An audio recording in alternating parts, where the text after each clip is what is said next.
Panel now, Malcolm Nance is a former U.S. intelligence officer and the author of a new book, The Plot to Hack America, How Putin's Cyber Spies and WikiLeaks Tried to Steal the 2016 Election, along with David Rode. He's CNN's global affairs analyst and the National Security Investigations editor at Reuters. Welcome to both of you.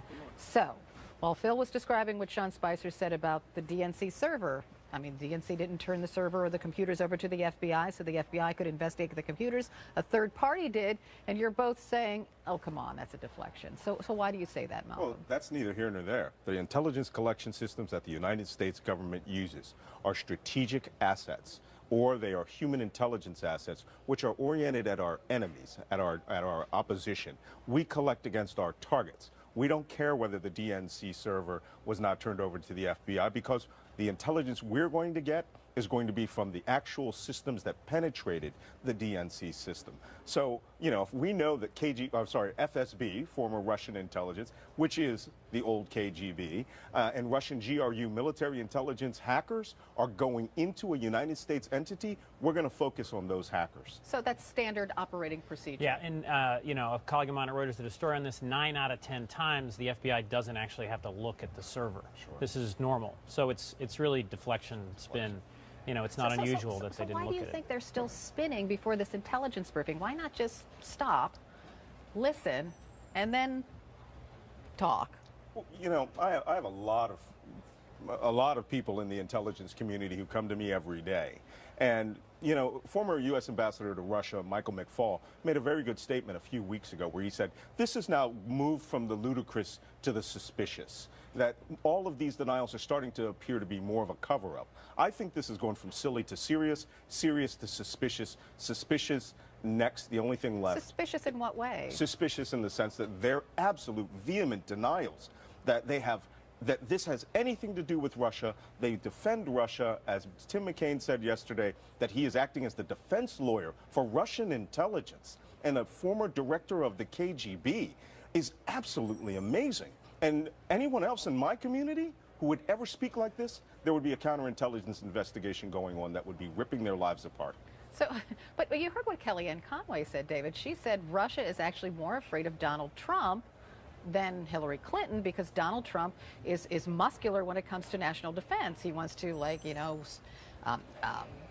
make America's nuclear arsenal better, right? And he wants, I don't understand what she meant about the oil fields, because didn't Exxon want to drill oil in Russia, and that would benefit an American? But anyway, yeah. what do you think about that? Look, is that possible? The only evidence, or the most evidence we have, are these tweets, and there's been a clear pattern that he's tweeted very negatively and aggressively towards China, and he's, you know, said much more positive, had a much more positive tone in his tweets towards Russia. And to be fair to Trump, what matters is what he does after January 20th. And the key question is these new sanctions and the previously existing sanctions that Obama put in regarding Crimea.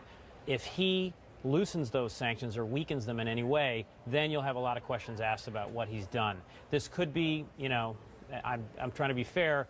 People say the president is thin-skinned. He feels the intelligence reports are questioning the legitimacy of his election win. Maybe that's just it. Or is he, you know, very sympathetic towards Russia and he'll actually reduce these sanctions? Let's see what he does. I think that the American people right now are just confused because, you know, the latest bit of information to come out of these intelligence briefings is that Russian officials were captured celebrating and congratulating themselves on Trump's win, which could mean nothing at all. Well, I certainly wouldn't want to discuss anything related to special intelligence. But with regards to Russia's beliefs, we have seen throughout the course of this election that Donald Trump's adamant support for Russia and supposedly wanting to reset the relationship with Russia, there is nothing wrong with that for a president or a prospective president of the United States to want to help U.S.-Russian relations.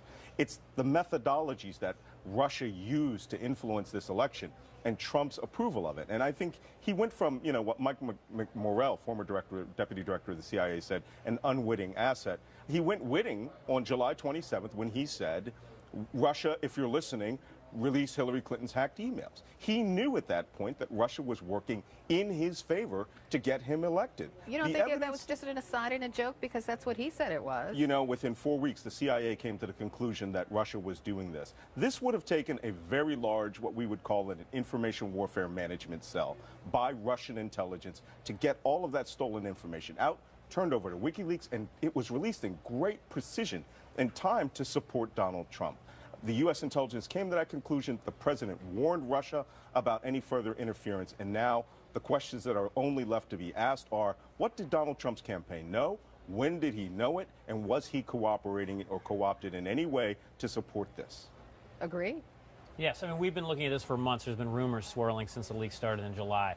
We have not been able to confirm that there was any secret channel between the Trump campaign, and Russia.